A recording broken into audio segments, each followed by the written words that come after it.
Hi, Bacho. Here, the first question is that which of the following best defines an ecosystem? Ecosystem की इनमें से आपको best definition choose करनी है.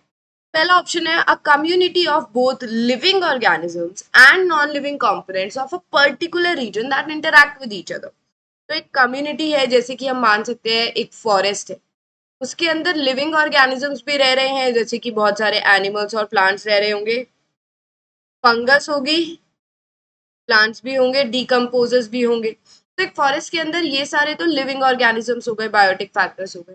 और दूसरा एबायोटिक फैक्टर्स हो गए, जैसे कि सॉइल, सॉइल की टॉप मोस्ट लेयर, ह्यूमस हो गई, है ना, and there is water, there is temperature, humidity, ये सारे फैक्टर्स नॉन लिविंग फैक्टर्स हो गए।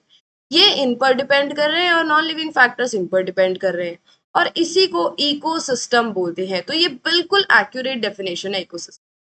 देन बी ऑप्शन इज, बाकी भी पढ़ लेते हैं क्योंकि वो पूछा है बेस्ट डेफिनेशन कौन सी है, तो अभी तक तो ऑप्शन ए बेस्ट है। ऑप्शन बी पढ़ो, the relationship between plants and animals in a forest. बस इनके बीच में रिलेशनशिप थोड़ी होगी बेटा, ये सारे बायोटिक फैक्टर्स ए बायोटिक फैक्टर से भी तो इंटरैक्ट कर रहे हैं, तो ये तो कोई अच्छी डेफिनेशन नहीं है।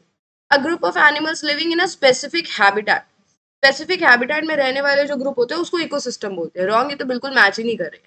The study of earth environment, again wrong, so right answer is option A here. I hope it is very easy, है ना, हमें सिर्फ राइट डेफिनेशन चूज करनी थी, तो ऑप्शन ए से ही पता चल गया था, हाँ this is the answer. I hope it is clear, thank you.